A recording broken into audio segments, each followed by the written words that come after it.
The first service project that I can remember doing is a Valentine's Day party for individuals at a nursing home, and it was a great experience. We sung and passed out goodie bags and ate. It was really fun. Seeing the happiness on their faces really inspired me, because I realized that it's not about, my happiness comes from other people being happy and content.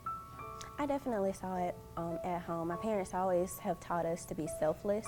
None of the things that we accomplish are truly for ourselves. They're so that we can move towards helping others. I brought young girls in, and we had first we had a roundtable discussion on goals, goal planning, and different roadblocks that they might face, but the importance of planning. And then they were able to basically put it on paper and make a visual display of all of the goals they had. Some of them had things like what colleges they wanted to go to, and others had small things like, maybe making the honor roll or finishing a book that they wanted to finish. Right now I'm working towards making my project sustainable through my Girl Scout Gold Award.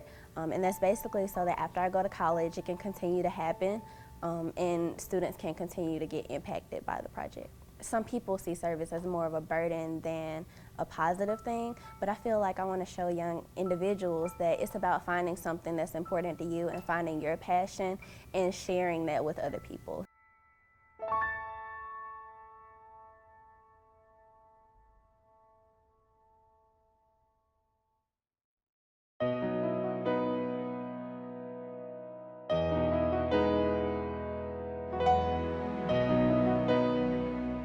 The Children's Aid Society helps thousands of Alabama young people every year. Learning about this 100-year-old organization and the enormous impact it makes on children who have no loving homes, who don't even understand the concept of love because they've never been loved. And the Children's Aid Society matches those precious ones with loving homes and transforms, therefore, the child's world, the family's world, and our world. What a privilege to have an opportunity to help this organization.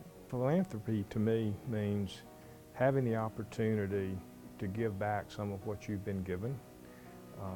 It's a way of expressing, your appreciation and your thankfulness for the good Lord's many blessings to you. I really do think of it as part of a circle.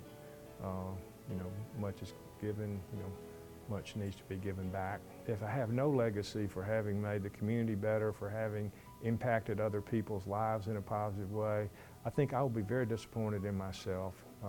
And I truly believe that when I'm sitting by the side of the pond with a fishing pole in my hand, thinking back about what life has been all about, I'll be every bit as proud of whatever I've been able to do to move the community forward as I will be about whatever business success we've been fortunate to enjoy over the years. And I really do. I think that's a shout out to me, to other people, younger people in the business community. It's never too soon, and it can soon be too late to start building your legacy.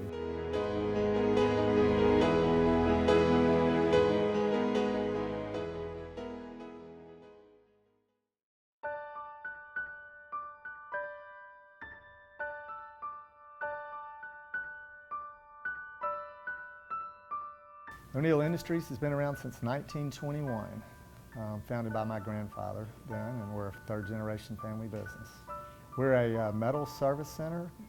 We're the intermediary between the steel producers and the end users, which are fabricators and original equipment manufacturers. So kind of like a grocery store for metals. I think my grandfather would be very pleased at what we're doing. He was very involved in the United Appeal, is what it was called at the time, the United Way.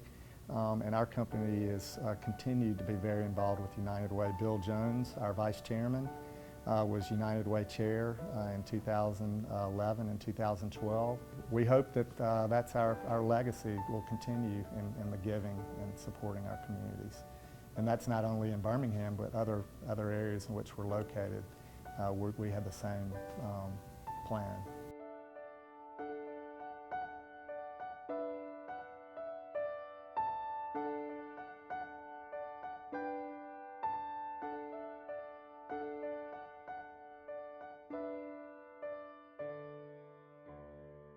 At Regions, I have the best job. I run a team and a line of business that is called Endowments and Foundations. And what we do is we manage money for a lot of different types of nonprofit groups, arts and culture, schools, education groups, health and human service groups, private foundations, trusts that benefit nonprofit groups. We have some individuals we work with that have philanthropic intent, might be setting up charitable remainder trust or deferred gifts under their will.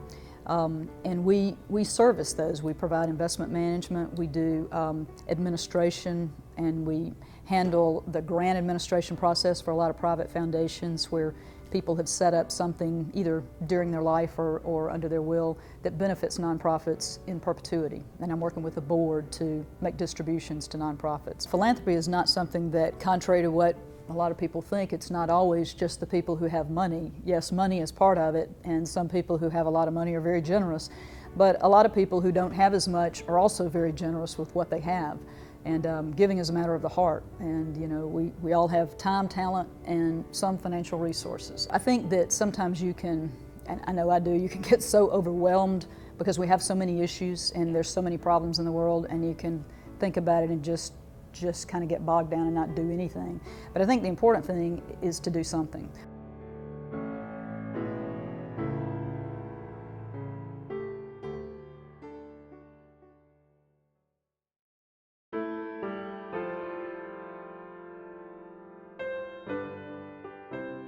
The Alabama Baptist Children's Homes and Family Ministries has been in this work for the long haul, 120 years, as I said earlier. And we're all about protecting, nurturing, and restoring children and families through Christ-centered services. And our approach is holistic. It's not one size fits all. We're not just providing meals and a shelter for children. We're providing educational opportunities. We're providing counseling and therapy, recreational opportunities, an opportunity to engage with local churches and develop moral sound values that will help them be successful through life. Our vision is to offer hope and wholeness through knowing God. What I do, I certainly don't do for recognition or for rewards. What I do to help children and families in crisis and need. And when I learned of this, the first thing I thought, well, the professionals who made this decision gave me sympathy votes, because I've been serving in this capacity for 20 years, and I guess they figured if I've hung around this long, I ought to get some recognition for it.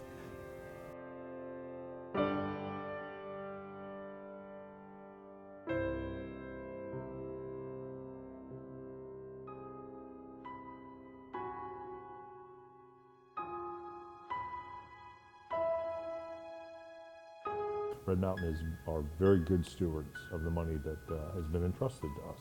It's going to be a very significant urban signature park, a park that helps define the cities, and the region that hosts it has a tremendous economic impact on tourism, impact on property values, will help define our region. And Birmingham's history is as a steel city.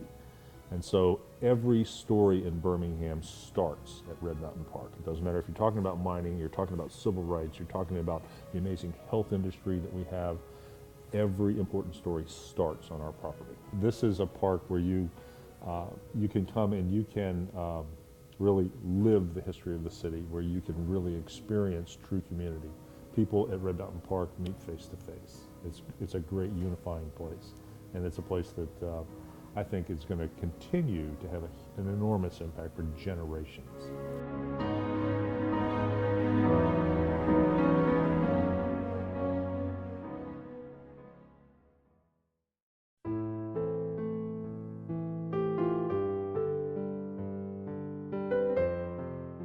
Having grown up in Birmingham and heard the name Caldwell Marks all my life, all my adult life, and kind of a reverence for his business acumen, when I started at Children's, I realized he had been on our board. His daughter Margaret was on our board, and came to know his philanthropy because I realized what he had done at the hospital up to that point, and in the last 10 or 12 years that I got to know him, He made gift after gift and constantly gave me feedback about how I was doing my job, and really wanted me to pay attention to what philanthropy could mean, not only to children's, which he made a big impact himself, but in the community. And then I started watching what he was doing, and he really was a role model for a lot of philanthropists in this town. All philanthropy at Children's goes into these buckets of money, which are used, these resources which are used to pay for these services that insurance doesn't cover, including the Sunshine School. And Mr. Marks loved education, and so that was a really nice thing. One of the ways that his money helped us be a better hospital. He never was flashy, but every time he made a gift to the hospital, he always made sure that we lived up to our end of the bargain. He said, I want this gift to help you do this, and I always had to give him feedback to say, thank you for the gift. This is how this is helping us help kids. It was really important to him that his gift did what he wanted it to do. And then I got to call him after I had to tell him we were nominating him. He was horrified, just horrified. That's not important. It's not necessary. A couple, 3 weeks later, we heard that he had won the award, and I got to call him, and he thought that was great. His first response was, "That is so great for the hospital. That's so Caldwell Marks."